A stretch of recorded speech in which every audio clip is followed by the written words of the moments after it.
les conditions du dialogue social, je crois que c'est assez simple. D'abord, c'est le respect des partenaires, les uns vis-à-vis des autres. C'est un minimum de confiance dans la parole donnée. C'est du temps.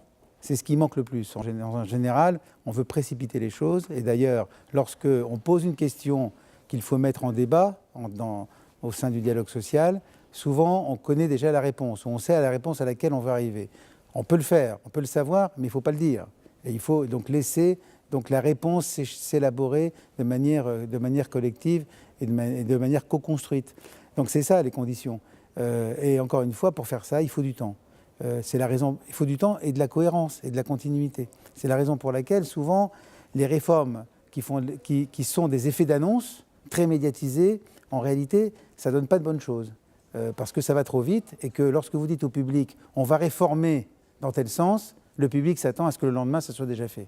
Et donc le gouvernement par exemple, si c'est lui, eh bien, il va être pressé et il va donc forcément avoir tendance à faire du dialogue social, mais simplement de manière apparente, sans que ça aille dans le fond. Et donc nous avons dit à Madame Lebranchu, nous employeurs et organisations syndicales territoriales, nous lui avons dit il ne faut pas faire comme ça. Et nous on est prêts donc à travailler en amont pour que vous puissiez introduire dans les lois donc, les dispositions qui permettent que les choses se passent le moins mal possible pour les agents. Du moins mal possible, parce que c'est toujours très, très difficile puisqu'on bouleverse les choses. C'est ce qui a été fait. Donc je dirais que l'approche a été un peu meilleure.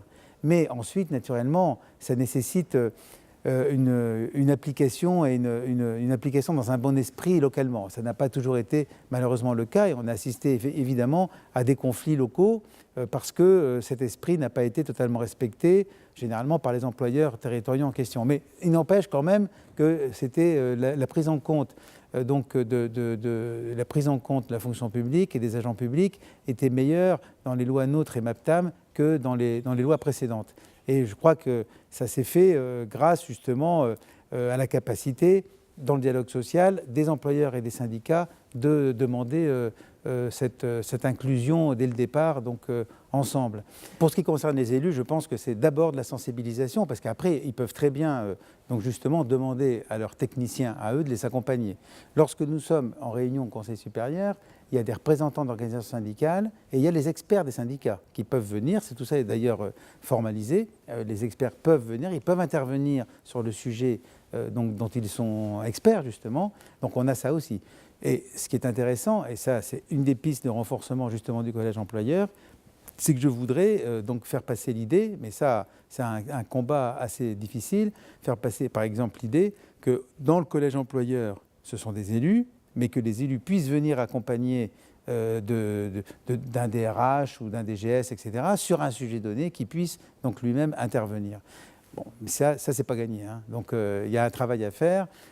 Moi, je me suis engagé dans cette question parce que je considère que c'est absolument essentiel pour l'équilibre qui doit continuer d'exister entre l'État et les collectivités territoriales dans le pays, et que si on n'a pas cet engagement des élus, on va affaiblir donc les collectivités territoriales et donc d'une certaine manière la décentralisation. Tout se doit, au contraire, se négocier, se discuter avec l'État d'un côté, qui est une force importante, et les collectivités territoriales qui ont la légitimité locale et qui ont aussi la connaissance du terrain.